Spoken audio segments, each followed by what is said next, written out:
Hi, Elaine here. Today I'm sharing 5 ways to work faster when it comes to styling objects in Affinity Publisher. This demo is in response to a viewer who asked if there was a way to format picture frames with effects faster than doing it one frame at a time. Good news, there is. In fact, I've got 5 ways that make working with object styling faster. Let's start with number 1, paste effects. For this to work, you need first to format one frame to look as you want the rest to look. I'll select the frame next to number 1, and down at the bottom of the Layers panel I have the FX button. Let's bring that into the middle here. The effect in question from the viewer was relating to an outer shadow. So I'm going to turn an outer shadow on and make it big enough that we can see it, which is probably far bigger than I would normally have it, but we can at least see it. Now normally you would need to select another frame, go back into the FX and repeat the process. Bad enough if you're adding one effect, but if you're adding multiple effects, it's going to take far too long. So the first way to speed up your workflow, make sure that you have selected the formatted picture frame. Then go to Edit and Copy, or Command and C. Second step, make sure that you select the destination frame, the one to be formatted the same as you've just copied. Instead of pasting it, which would paste a copy of the first frame, you go back to Edit and you choose to paste the effect. And you can do that as many times as you need to. Edit, paste effect. Notice that only the format is applied and not the size. So if we were to format this bigger frame over on the right hand side, so back to Edit, back to Paste Effects, it wouldn't change the size of the frame, it just applies the effects to it. And I'm going to undo the last few of those. Your second option is Object Styles. Again, the starting point is to format a single instance of the shape. Here I already have that, so I've selected the shape. Then I'm going to the Styles panel, which is Window Styles, not to be confused with Text Styles. These styles are object styles. I have a collection of demo styles, but what I'm going to do, again, make sure that you have the picture frame selected. From the burger menu, I'm going to select Add Style from Selection. I would suggest in there that you also rename it. So right-clicking on it and choosing Rename Style, and this one would be PF for picture frame and drop shadow. Then you select the subsequent frame or the destination frame, the one you want formatted, and you double-click on the style that you have created as many times as you need to. Again, it is applying the style to it and nothing more.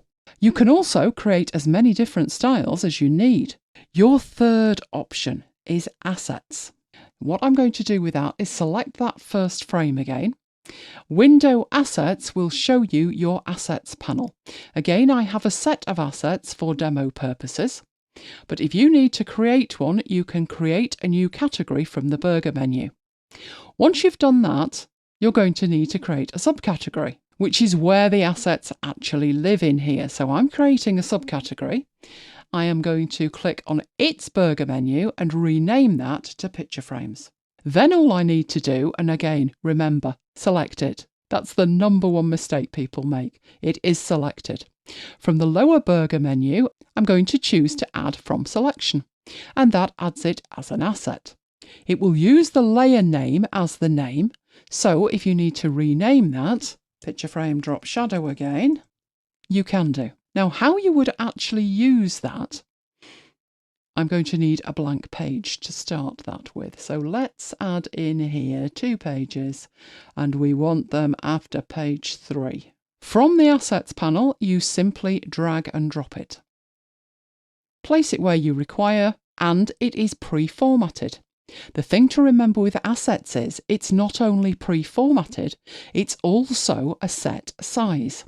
If we go back to the pages and pages 2 and 3, and we have this larger frame, if you want multiple copies of that in your document, it would be a good idea to go back to the assets, the lower burger menu, and add from selection. Rename that picture frame large. So actually, that gives you more options. It not only pre-formats it for you, it pre-sizes it as well. That may or may not be what you want. But there are 5 options here. Pick the one that suits your specific purpose. Number 4 is master pages. So we're working up here in terms of how much formatting is actually applied here. Let's imagine that this page, pages 2 and 3, were layout pages. Actually, it's a content page, but it's a demonstration. Now, what I'm going to do with this is make sure that I have selected all of the content. So in my layers panel here, I have 3 elements that I want to select, which together is all of the content. So I have copied that. I'm then going to create a new master page. What I'm calling that doesn't matter at the moment, but this is the master page, and I'm going to paste my content onto it. Now, when I go back to my blank page, just delete that shape, what I can now do is drag and drop the master page onto the blank spread, and I get all of the content. Not only do I get all of the picture frames, but they are all of the picture frames in the correct locations with the correct format applied to them. And finally, there is a template.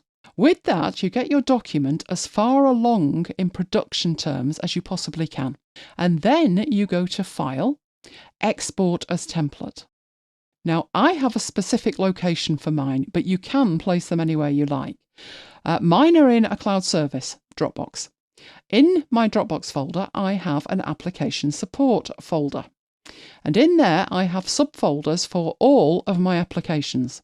And what I put in these folders is configuration options, it's backup options.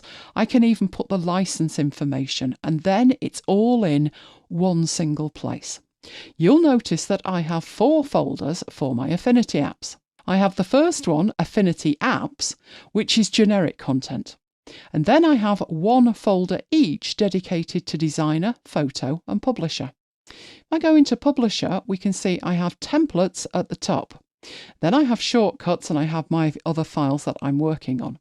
So if I go into templates, these are folders containing templates. Obviously, this is a demo. So I'm going to go into my demo folder. You can see there are already 2 AF template files in there. This one is magazine layout, and all I need to do is click Save. To use that, I need to go to File, New, and within my new document dialog box, I have templates down here. You can see that I have a MacBytes folder, but in that folder where I saved the template, there were lots more folders. It's a 2-step process to make a template available from the new document dialog box. Step 1 we've done. We've created the template. What we now need to do is click the Add Template folder button. You'll notice it goes to the correct location, which was where I saved my file. And then click Choose. That adds in a folder on the left-hand side, Demos, and on the right-hand side, once I've selected that folder, it shows me a thumbnail for every template in that folder. And this magazine layout was the one that I've just created. Confirming that, at the bottom we can see the path to the file, which is my Dropbox folder, Application Support, Affinity Publisher, Templates, and the reason it's got underscores is to push my Templates folder to the very top of the file list, and then Magazine Layout, AF Template. And all I need to do is to create. And not only do I have my formatted picture frames, I've got all of the rest of the content as well. There you have it. 5 ways to format your objects considerably faster than doing it all manually. Let's have a recap of what your options are. First, there was paste effects. That only applies the styling, but it works on picture frames of any size. Second, we had object styles. Again, only the styling applied and to multiple sizes of picture frame. My preference from the 2 of those? Object styles. But third, we had assets. The benefit of assets were the size was saved with the asset together with the format, but it could also contain content as well. Number 4 was master pages, and that was a layout for a page or a spread With styling at a specific size, it would include the content, it would also include the position and any additional content on the pages. And finally, number 5 was to create a template, which would not only contain your styling, but also the content, the position of the frame, additional content, and multiple pages. Which of those methods do you prefer? Let me know in the comments. If you want new tutorials and tips and tricks on a regular basis, check out my free training at elainegiles.com/VIP. Hit the subscribe button and notification bell so you don't miss future tutorials. And if you have any requests for specific tutorials, be sure to contact me. I would love to hear from you. Thanks for watching and see you next time.